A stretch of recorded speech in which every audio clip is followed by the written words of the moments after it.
தமிழ் சொந்தங்களுக்கு வணக்கம். எல்லா அதிபதி தசை நடத்துது, ஒவ்வொரு மகா தசைக்கும் ஒரு ஒரு பலன்கள் அப்படின்னு எடுத்துக்கிட்டாலும், உங்கள் ஜாதகத்தில் உங்கள் லக்னாதிபதி இருப்பார் இல்லையா, அவர் தசை நடத்துவது அப்படிங்கிறது அது ஒரு சிறப்பானது தான். நிறைய விஷயங்களில் சிறப்பானது அப்படின்னு வச்சுக்கிட்டாலும், ஒரே ஒரு விஷயத்தில் அது கண்டிப்பாக பாதகமான விஷயங்களை கொடுக்கும்.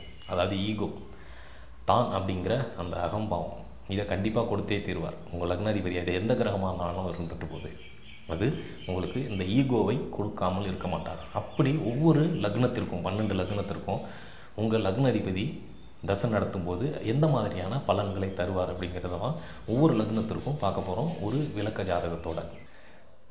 லக்ன அதிபதி தசைகள் அப்படிங்கிறதுல ஈகோ அப்படிங்கிறது முக்கியமாக இருக்கும்.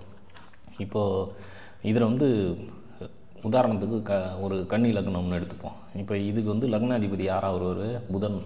இப்போ இவங்களுக்கு புதன் தசை எப்படி இருக்கும்? இவங்களுக்கு முதல்ல புதன் தசையே வராது. காரணம் கேது தசையில் பிறந்திருக்கிறதுனால, அதாவது மூல நட்சத்திரத்தில் பிறந்திருக்கிறதுனால புதன் கடைசி தசையாக வரும். அப்போது சராசரி ஆயுள் காலம் இப்போ குறைஞ்சிட்டு இருக்கிறதுனால புதன் தசை இவருக்கு கிடையாது. ஒரு வேளை புதன் தசை இவருக்கு மத்திம வயசுக்குள்ளே வந்ததுன்னு வச்சுப்போம்.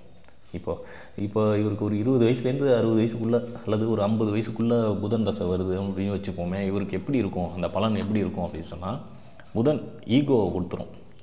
2ஆம் இடத்திற்கு, அதாவது தனஸ்தானத்திற்கு 12ஆம் இடம். அப்போ விரைய விஷயங்களில் அதிகமாக இருக்கும். அதிகமாக செலவு அதிகமாக பண்ண வைக்கும். அது இவருக்காக இருக்கும், சொந்தமாக தன்னுடைய தேவைகளுக்காக இருக்கும். ஈகோ அதிகமாக இருக்கும். இல்லை நான் தலைகீழாக தான் குதிப்பேன் அப்படின்னு சொல்லுவாங்க இல்லையா, அந்த மாதிரி ஒரு விஷயத்தை கொடுக்கும்.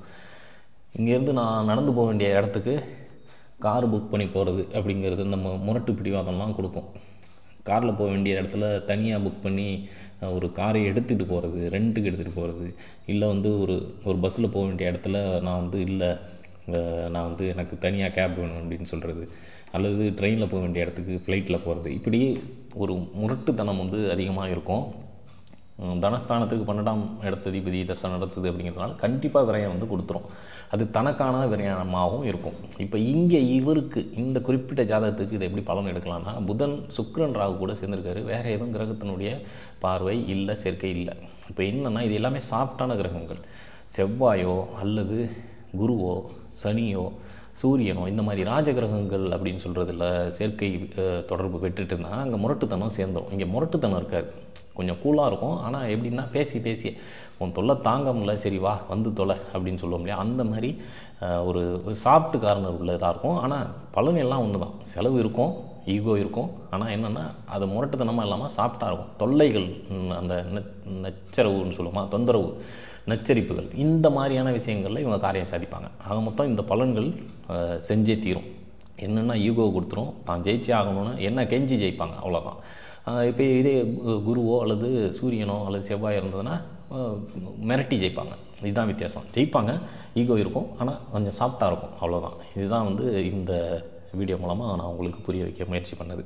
அதாவது லக்னாதிபதி தசை ஒருத்தவங்களுக்கு மத்தியம வயசுக்குள்ளே வந்ததுன்னா இதை நம்ம தெளிவாக பார்க்கலாம்.